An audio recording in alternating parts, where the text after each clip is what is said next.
నమస్తే అండి. Welcome to Dharani talkies. మనం పంచతంత్ర కథల్లో మిత్రలాభం గురించి చెప్పుకుంటూ ఉన్నాం కదా. అందులో తర్వాత కథ అన్నమాట. మనం కాకి, జింక, అలాగే జింకతోటి స్నేహం చేద్దాం అనుకున్న నక్క గురించి చెప్పుకుంటూ ఉన్నాం. కాకి జింకని హెచ్చరిస్తుంది అనమాట.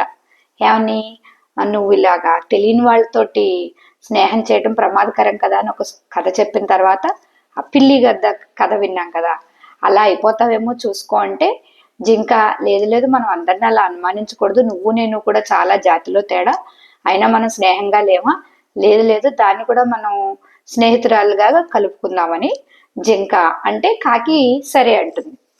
ముగ్గురు కూడా చాలా స్నేహంగా చాలా కలిసి బాగుంటారు. కానీ నక్క ఏ ఆలోచనతో అయితే స్నేహం చేసిందో, ఈ జింకని ఎప్పుడు తిందామని అనుకుందో అప్పటి నుంచి దాని లోపల వేరే ప్లాన్ వేసుకుంటూ ఉందన్నమాట. అయితే ఒకరోజు ఏం చేస్తుందంటే నక్క, జింక నేను అక్కడ ఒక మంచి తోట చూశాను, చాలా బాగుంటుంది, అందులో ఆ బోల్డ్ అన్ని పళ్ళు, చాలా నీకు నచ్చిన ఆహారం అంతా దొరుకుతుందని ఒక లేత చెరుకు తోట దగ్గరికి తీసుకెళ్తుంది అనమాట.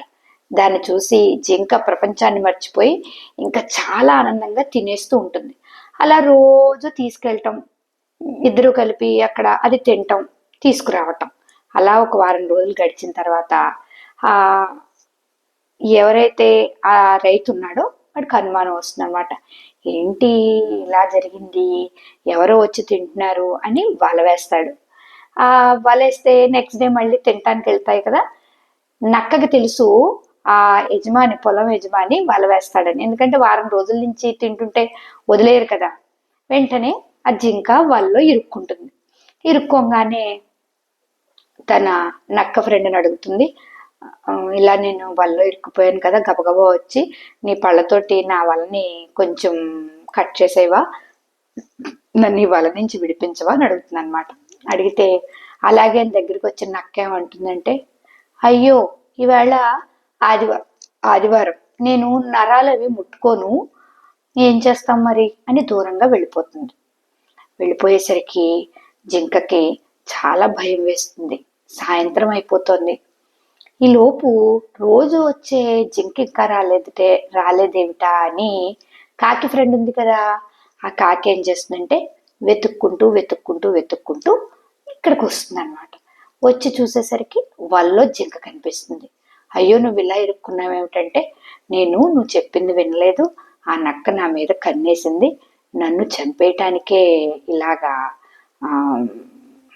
వలలో ఇరుక్కునేలా చేసింది, ఈ లోపు అతను కొడితే నేను చచ్చిపోతాను కదా, నా మాంసం తినటానికి అది ఇలాంటి ఆలోచన చేసిందని నాకు ఇప్పుడే అర్థమైంది, నన్ను ఎలాగైనా మరి విడిపిస్తావా అంటే, అయ్యో అంతకన్నానని గబగబా దాని ముక్కుతోటి వలవన్నీ తీసేస్తూ ఉంటుంది అనమాట. అప్పుడు దూరం నుంచి ఈ రైతు రావటం, పొలం యజమాని రావటం చూస్తుంది కాకి.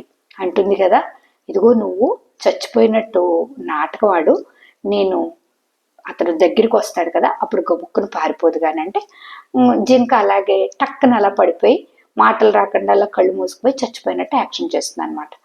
యాక్షన్ చేస్తే పెద్ద కర్ర పుచ్చుకుని వస్తాడు అతను. రావడం అదేంటి వలలో పడితే ఇలా చచ్చిపోయింది ఏంటని దగ్గరికి వెళ్ళి చూద్దాం అనుకునేసరికి ఇది గబుక్కులు లేచి పరిగెడుతుంది.